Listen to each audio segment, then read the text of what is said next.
Welcome back to Voices of Kinship, a show designed by Travel Kinship, a representation company representing amazing travel businesses from around the world. We are spotlighting the change makers, the visionaries, and the pioneers shaping the future of travel.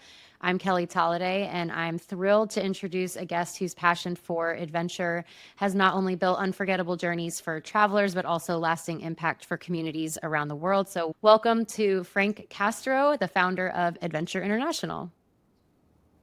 How you doing? How are you? It's good Good. to be here. Yeah, I'm so happy to have you here. You are tuning in from California, and I'm tuning all the way in from Florida. So we got some distance between us here, but luckily we're able to make today work to be able to share all about Adventure International and your story about what inspired you to create it. And I'd love to start with that is like all the way from the beginning. What was the inspiration for you to create Adventure International? And what was the defining moment where you knew like, okay, this is like a market, this is a thing that travelers and travel advisors need help with creating these types of experiences? So, a little layered. I ended up in Tanzania for about 8 years on and off. And we started off as a local climbing outfitter, other people involved. We've had kind of iterations of ownership and partnerships, but essentially, we were in Arusha, Tanzania. We were young, and the market was really calling for like a really high level operator on Kilimanjaro. And so we thought, hey, how do we kind of do like a fancy version of Kilimanjaro? And what we found is in this quest of like trying to have this lifestyle business and do really cool, fancy things and, operate on the mountain, we really kind of became really passionate and became really dedicated to all of the people that were really the lifeline of this business, the guides, the porters, the cooks. Behind the scenes, it like kind of turned into a family. And so all of a sudden, the landscape of mountaineering and trekking was, to be really brutally transparent and honest, it was a lot of like expats or international companies kind of like price hounding local operators, and they would come manage a climb and bring clients. And this was kind of happening kind of all over the world. So we thought, what if we could actually create like a very high level ethical trekking outfitting business? And that's what we kind of set out to do. We really, you know, again, so much behind the scenes work in terms of low season training of guides, what we're doing around money management, HIV testing, really increasing the level of actual pay and salaries. We're one of the highest paying outfitters in the business. And this was all stuff that we just thought you should just baseline, this should just be happening. But the truth is that really it's not always, and that's unfortunate because of course owners of businesses and higher ups, they're not as affected as, sort of lower rung workers, right? And so that was really the genesis, is really we were just trying to do the right thing. And what was really interesting is that all of a sudden it kind of became a little bit of a paradigm shift. Now all these companies were like, well, hold on a second, we'll get more clients, and if we do the right thing and we do ethical practices. And so we kind of were really at the forefront of creating this little co-op consortia of like this monitoring party that was really, creating a list, being like, hey, here's the ethical operators if you're going to climb Kilimanjaro and things like that. And that was awesome. Like it became cool to do the right thing and take care of your, your employees and workers and whatnot. So that was really kind of the genesis of, just kind of working in Tanzania and creating this, kind of like luxury trekking outfitter with like highly ethical, sustaining practices and top tier guiding and having top tier gear. And from there, we've just kind of got this hit about what might be next. A lot of luxury operators that we worked with who were hiring us on the ground were interested in expanding into the Himalayas. So we thought, wow, we've built this amazing ecosystem here. Could we replicate this in places like Nepal and the Himalayas and do this sort of like high end trekking, but really focus so much on the foundation of what the operation is with porters. And so we decided to set out to go do that in the Himalayas. And in fact, when we were out there, our partners, who became our business partners there, actually included health insurance for their workers. So we're Oh, like, oh, this wow. is like a next That's level next level. into being Yeah. able to provide for workers. They were involved in reforestation projects and water filter projects. And so there we were thinking, hey, this is cool. We're able to actually, impact local economy, bring clients over, and do good here. So the next sort of iteration was, hey, Latin America, Andes. That was sort of the next little kind of, just kind of finish that trifecta there. So we went down to Peru and sort of set up shop there to do the same thing, and then also in Ecuador as well. So those operations are a little smaller than what Nepal and Tanzania are. But that was it, all of a sudden it was like, wait, now we're global, adventure international. I mean, as plain Jane as that Yeah, sounds, it's right. like, how, you could tell what we do in the name, and so that was it. That we just kind of decided that here's this interesting little moment in time where the industry needed, that kind of support. Since then, we've got different verticals and we're doing all sorts of other stuff, but that was really kind of how we started, is really doing that. And it was interesting because like I grew up surfing, like I'm super passionate about surfing. I did some hiking and some climbing, but it wasn't like I like grew up in a climbing family. Hmm. But, it's interesting as young, you know, we're all guys, so like young men trying to be in the world and have businesses, we realized that well, most trekking and climbing has logistics. You need guides, food, porters, cooks, you need gear. And some of these mountains, you need permit. It's illegal to go do it on your own. So we thought, well, people got to hire us. We got, so let's kind of be out there and support people. So here we are, like, I don't know, 15 plus years later or something. So Yeah.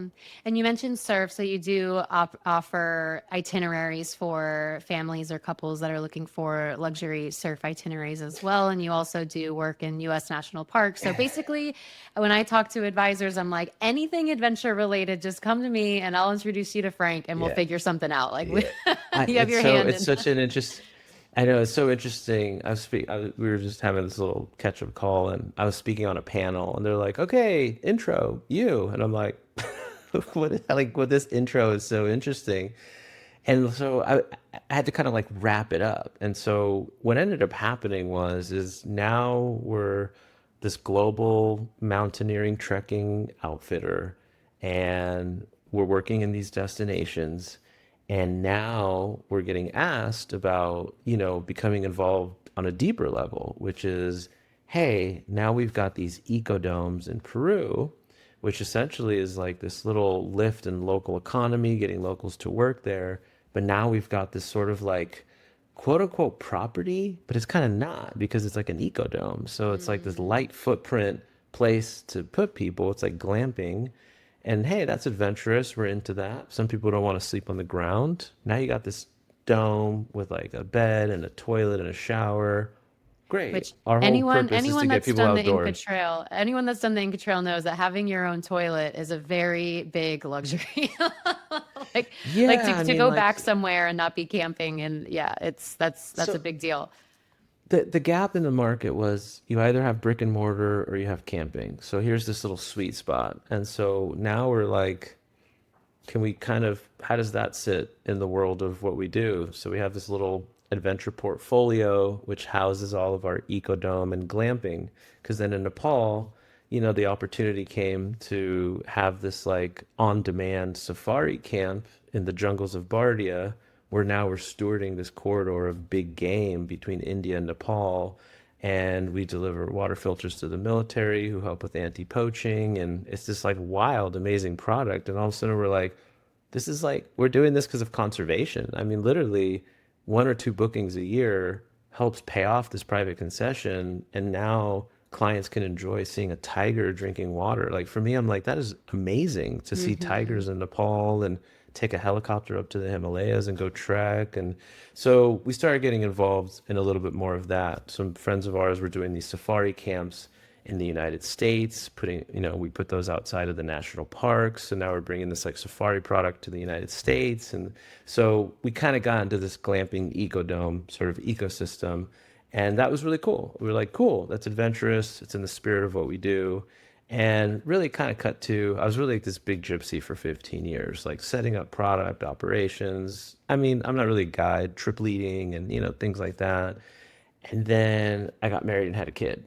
And all of a sudden it was like, oh, I can't really like take my baby to Patagonia or, go off and go to Everest Base Camp with a kid.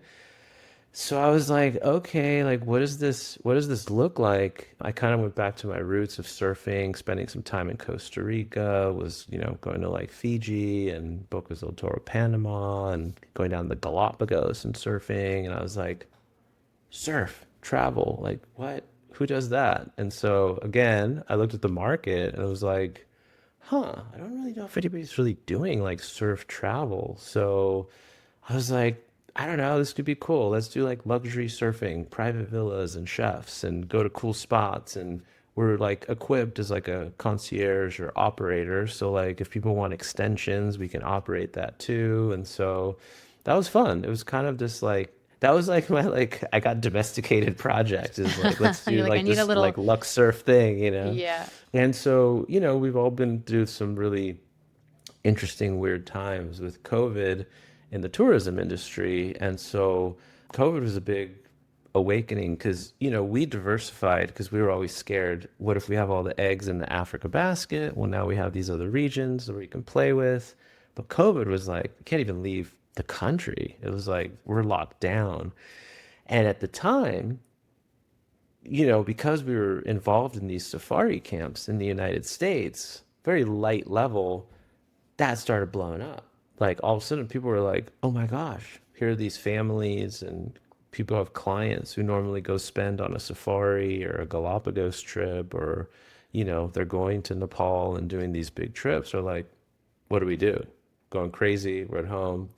Well, here's this playground, the United States, and so." And I was kind of going to all the national parks and I was like, oh my God, like the US is beautiful. And I got invigorated, plus kid in tow, So we were doing Hmm. family travel national parks. And I was like, this is amazing. So that kind of sort of sparked that inspiration and curiosity about like, well, what's the landscape in the United States? Who's doing what? And so I was like, I don't know if there's anybody really doing like FIT, custom, privately guided national parks. We've talked about it, a couple people there. But anyways, what's a couple people? All good, right? So it's like that was the inspiration. So we kind of said, hey, let's do privately guided national parks. I live in California. There's not really anybody doing California. So we kind of launched California Journeys. And now kind of in real time, we're sort of thinking about like, hey, like, National Parks USA, Canada's got beautiful things going on, Alaska, and being able to offer that to people. So at some point, I will stop trying to create new ventures, but I don't know. It's I'm not like, sure. I'm not yeah, sure about that. I will. yeah, What comes to me when you talk about all this is really the common thread is people, clients that are just looking for the next big adventure for themselves or trying to challenge themselves physically, mentally, potentially bringing their family along. I think especially for an advisor who one might not know Kilimanjaro, and they might not know Himalayas, they might not know Machu Picchu, and they might not know just adventure travel at all. It's very overwhelming, and they want to know that they're going to work with an outfitter with a DMC that knows actually on the ground what's happening in real time. And I think that's what makes you different to potentially another DMC, or let's just say an outfitter on the ground, is because you've walked the walk, you've been to each of these locations, you've created them, you've created these journeys from scratch. And I would just love to know, like, in your opinion, when it comes to like an advisor looking to work with an adventure DMC, or let's say a DMC that's going to help them create an itinerary for Kilimanjaro and Tanzania, or for Everest and Himalayas, or whatever, Peru. What do you think makes like a truly great, exceptional adventure travel DMC? And how does Adventure International kind of bring it to that next level? Because there are people that are doing it, like you said, there's a few people here, a yeah. few people there. So why would what should an advisor look for, and why does Adventure International do it differently? So we kind of hit this little sweet spot. There's this intersection that we kind of fill this need for. You've got this like there's a lot of listen, there's so many amazing companies doing great stuff. You've got these like really like luxury DMCs that do touring and they do it amazing and they bring in like private musicians and I mean, companies are doing beautiful things. But then there's the side of like someone who's going to go do like a high altitude climb or trek. Now it's like, hey, like you can't have Joe Schmo leading this high executive to this mountain. I mean, we're talking about like at this point, really like life and death, right? So it's Hmm. like, plus, like, what does the food look like? Like, where are you sleeping? Like, major logistics. So you've got this segment of the travel industry that's like so scared to even touch that because it's like unless you're driving in a car from point A to point B, like that feels like crazy to me. Like it does not feel safe. We shine in that area. Like we like love that because we're like, hey, we can totally do adventure. And now you've got this other side of the market, which is like uber adventurous. And these are like hardcore, rugged mountain guys. Some guys are like sleeping in their van and rock climbing, and they're just so hardcore. But it's a kind of like this like rustic hardcore. So they're not really meeting the demands of like what like a luxury client would want, right? So you've Mm. got these two little segments here. So we were like, hey, there's this little marriage that can happen where we could still provide this top tier, high adrenaline, challenging adventure, but like where you sleep at night is going to be like elevated. The food can be elevated. Like the guide can like walk the walk with like a Bill Gates or something. You know, it's just like we can kind of really cater to that discerning higher end client and really meet that. So really, I kind of feel like that's where we met that little sweet spot of being able to do this like luxury adventure, you know? And it's really to kind of go back to that question of like it's just adventure travel is really different. And I really kind of take it a step further from saying adventure travel, but like really trekking and mountaineering is really different in that like the risk assessment and risk management is really like next level stuff. Like you can't just take someone to some of the biggest peaks on the planet and it's like, hey, it's not like riding the train to Machu Picchu. Like we're Hmm. talking about a different ball game. And so I what I see sometimes is I see companies or maybe even advisors, some or clients trying to like penny pinch or crunch companies for cheaper trips. And I want to go do this mountain. And I'm like, that's not a good practice. Like, really, what you want is someone to be reasonably priced, you know what you're getting, like someone that's definitely like a legit company doing this stuff because it can be dangerous. Like, let's be Hmm. real, you know? I mean, God forbid. We are so lucky. We've never dealt with a death, but for sure we've had evacuations. All, you know, that happens. Like, so you want to choose somebody who honest, you know, for sorry my friends, shit goes wrong. Like, who's there? Like, are you Hmm. guys solution oriented? What is happening? So that's the difference, you know. Like, we can all put someone at a Four Seasons in Cabo and Costa Rica and hang out and do a little biking trip or whatever, and all good, you know. Like, the risk assessment on that is really low, but Kilimanjaro, you know, things like that. It's next level. So that's yeah, that's kind of like what I feel like people should be looking for is, you know, who's there to really like support you, you know, and Yeah. support clients. Yeah. I feel like being honest too, because sometimes when you're working with, let's say, a more like budget outfitter, they're just willing to take the trip, even though it might not be the best season, or there might be a reason why you wouldn't want to do that trip at that time. And someone working with someone like yourself is going to be able to be really honest about, are we going, like, should you go at that time or should you not go at that time? Or I would recommend Mm. this over that, or just being very like transparent about the experience that's going to be, shared with them. And like you said, sometimes things do happen. And so what's the, like you said, the risk assessment, but at the other end of it is like, what has been your procedures to deal with something like that? Because things can happen. And I feel like that trust and transparency is super important.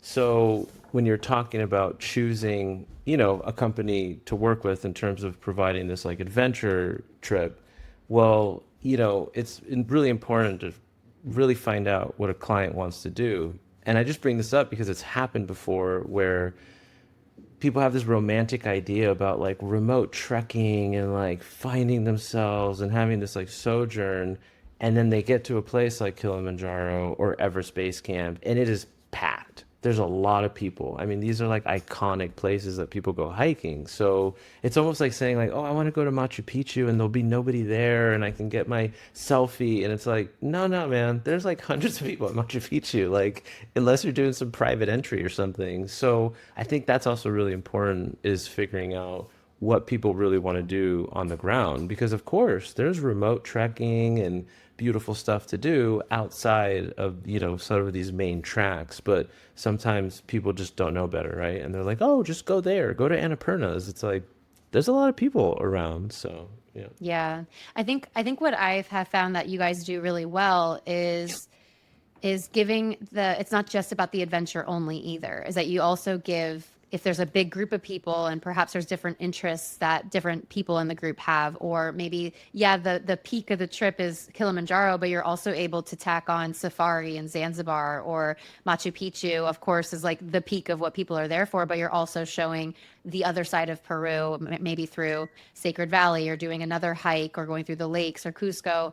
So I think that's something to be said as well, is it's not always just about the adventure side of it. And some adventure companies really only can do adventure well, whereas Adventure International not only does the adventure side of it exceptionally well, but you're also able to piece together a really balanced itinerary so that they get a whole picture of the culture as well. This is why you're so good at like facilitating. You bring up this really good point. So yeah, and I think that was another, I don't know if I don't want to say if it's a gap, but I think where we saw the opportunity was, yeah, you've got these folks that are like super hardcore climbers and mountaineers who, again, I'm sure they put on an exceptional climb on these mountains, right? But then it was like, oh, we want to go on safari. And now, like, I've seen some of these itineraries because, of course, lots of times we're comparing itineraries and what can you do? And I'm like, let's see if this is apples to apples. And I'll see some of these camp choices, and I'm like, wow, I would never put somebody there, but they don't know better. So they're like, this is how you do a safari, or like climbing Cotopaxi in Ecuador and then heading off to Galapagos and doing, you know what I mean? So what we found was like, hold on, let's like kind of marry this up. Let's keep this itinerary like high level and do these awesome extensions. And that's when we were like, well, hold on a second. How can we do these extensions at a high level? Like now we can go do like privately guided Galapagos, staying at amazing hotels with private yachts and then doing like airplane hops to different islands and like so now you're getting this like amazing top tier like run climb, but then also the extension fits it matches. And so yeah, at the end of the day, I'm kind of like, yeah, we're like kind of this like adventure concierge, you know? Like we would never say that, but I think that's kind of what it ends up being. So Yeah, and I think that's kind of in my opinion, part of the future of adventure travel is it's not just about the adventure piece. Of course, people want that, but it's bringing a really holistic approach to the itinerary. Speaking of, I guess, trends in travel, what are you seeing from requests coming in, from just being a leader in the adventure travel space? What are you seeing in terms of trends, and how is Adventure International kind of adapting to meet those needs, or shaping the needs themselves, like shaping the industry itself? I think in general, what you're finding is that adventure travel in general is like more and more and more. And I think it's because this addresses the mental crisis that's happening mostly here in the United States, but also I would say globally. And that is that people are on screens a lot more, technology, people are in survival mode. And honestly, like the biggest medicine that I found is nature and being connected to people, stepping outside of your comfort zone. Like for me, that has always been like the best medicine. Sure, there's hacky stuff like sauna, cold plunging, and whatever, but that at its like most simplest form is like go hike for like a week somewhere remote. I promise you, you will feel better. You'll run into like nice people who live in a village. You share a cup of tea and you're having conversation. Like you come back, and I think that's why people chase it. That's what we found. Like you do one adventure somewhere and now you're like, oh, where's the next thing, and you have all these beautiful hotspots that people kind of go to, right? Patagonia and Machu Picchu and Himalayas and Kilimanjaro. And there's this kind of network of places that people want to go. They want to go because they need a reset. They want to go because they want transformation. They want to go just to kind of like do something new and like be in the world. So there's important work we do, I think travel is like it's really important, really kind of helping support people be global citizens, right? So in general, I think that's the trend. People are just looking for some sanity, some joy and peace in their hearts. How do we do that? And Go what's somewhere. What's interesting is the joy and peace. What I find is the most heightened after a physical challenge. And so I don't know if you've ever read the book, the Comfort Crisis by Michael Easter, but he talks about the more I comfortable know we've about it, but become. yeah, yeah. Yeah, the more comfortable Yeah. we've become as a society, the more unsatisfied that we've become. And so people are seeking out adventures to challenge themselves so that they can feel alive again, so that they're connected with nature again. And you really don't need that much. Like it's like a couple days in nature. You need one dunk in the ocean and you immediately feel better. So I think, like you said, the work that you're doing is transformational. And I would like to touch on that in terms of like you see people go through really physically challenging, even if they're like they've trained for it and they're ready for it and they're already physically fit or mentally fit. You get on day 5 of a trek and your mind starts to go a little haywire, right? Travel is known for its ability to transform people. Can you share like any a story of a traveler who might have had like a life-changing experience or a aha moment that made you realize, okay, this is why I'm doing what I'm doing? Well, I can speak to it personally. Yeah, I sure. mean, literally, my life changed because I got to the summit of Kilimanjaro. Like, I mean, as cliche as that sounds, and I know that one of the founders of Google got up there too, and then he came back and like quit his job and was like, I was on the summit of Kilimanjaro and went in a whole other direction. I mean, yeah, you kind of like all of a sudden things just come into perspective when you're doing these things. I think the greatest thing is I've literally seen a billionaire talking to one of our guides, Tanzanian guy.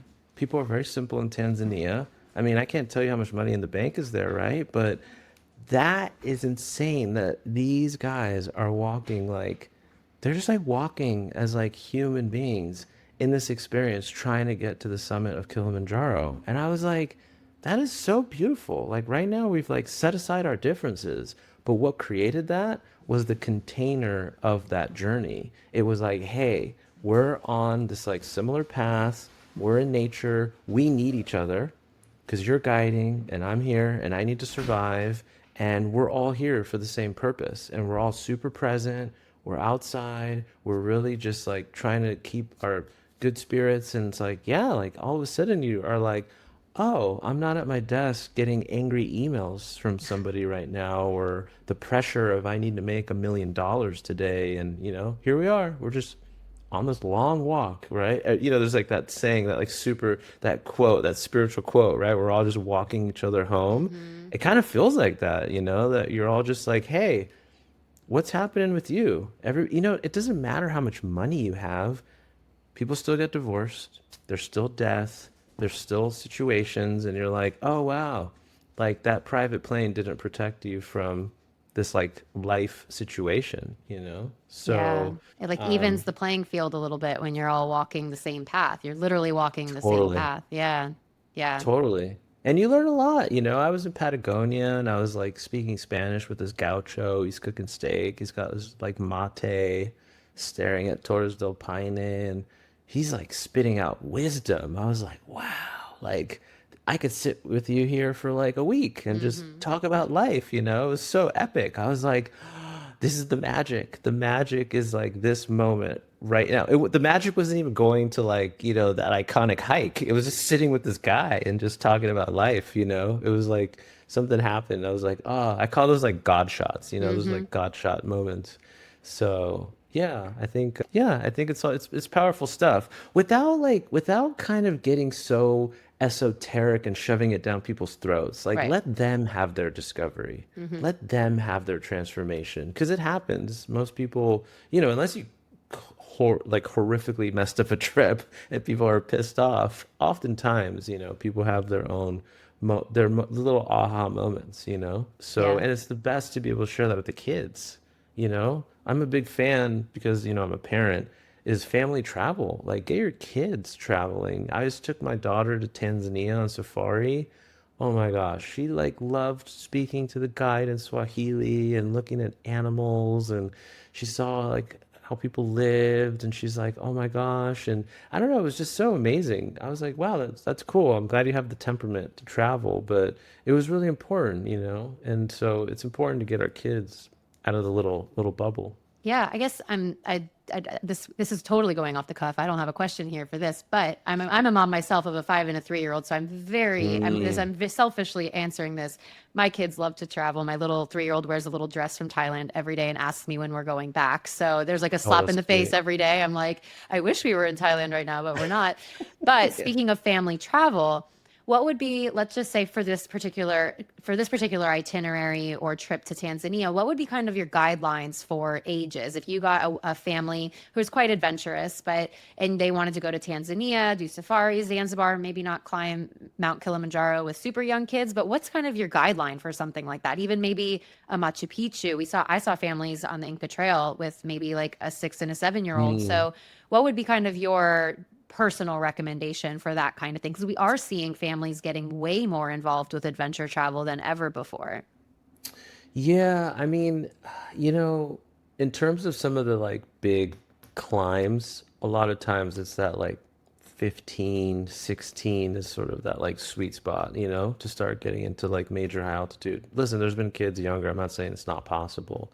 But really, I think with Tanzania, like Tanzania is amazing with kids. I mean, you're able to do safaris with kids. You can include like Maasai, like going into like doing cultural visits. You can go do walks with Maasai. There's different like waterfall hikes that you can do. There's seriously like so much that you can do. I would say like, what's your little home base?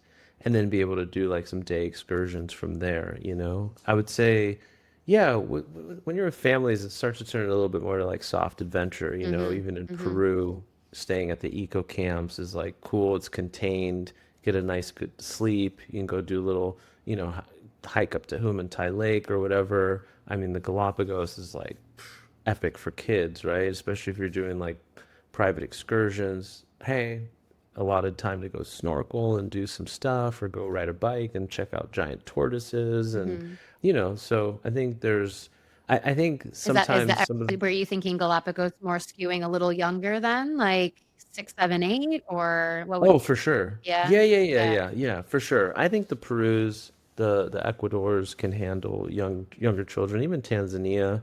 You know, I think places like Patagonia can be a little challenging, but you know, you can kind of stay somewhere and do it just depends, right? Like what's the mileage? Like what are you going to be doing here for the next couple of days? And if it's like serious mileage, that gets a little tough if there's yeah, not other things to do. So you want to make sure that there's like enough to keep the family happy, right? Especially yeah. like multi-gen families too. All of a sudden, you got grandparents, you got the parents, you got the kids. What can everybody do to have a good time, you know? So, Yeah, amazing. And that's why working with a provider like yourselves is able to give that really honest feedback of what do you want out of the trip, and would this trip be better as an adults only escape maybe? mm, Or is this an yeah, amazing opportunity for the whole family to enjoy themselves? It's like setting those expectations ahead of time. right, So right. looking ahead, I want to wrap up here. Looking ahead, what excites you the most about the future of adventure travel, the future of Adventure International? What are you the most excited to see? I think there was like this moment where I was like doing so much like chasing. I think like now I'm just really excited about like feeling a lot more grounded and like just slowing it all down, you know? And in a way, maybe that relates to like the programming we do. It's kind of like I think we're always like the big challenges and power-packed itineraries and da da da. Now I'm like, maybe we just like slow it all down. So I'm kind of hoping that like I'm kind of looking forward to maybe people slowing down a little bit, right? Like really taking that time. So I don't know. And I also think like as we're kind of doing stuff in the United States, that's really exciting actually. Hmm. You know, I think that that's really piqued my like super like little boy, like, oh my gosh, this seems so fun. We've been involved in these international destinations for a really long time. And of course, there's always some cool stuff happening. But yeah, I think this like North America thing is like really, really cool. And I know that people are freaked out, but we were just talking about this. There's some big companies that sort of kind of went off the map. And so this is an opportunity again at really kind of like behind the scenes of like, hey, how do we get people working?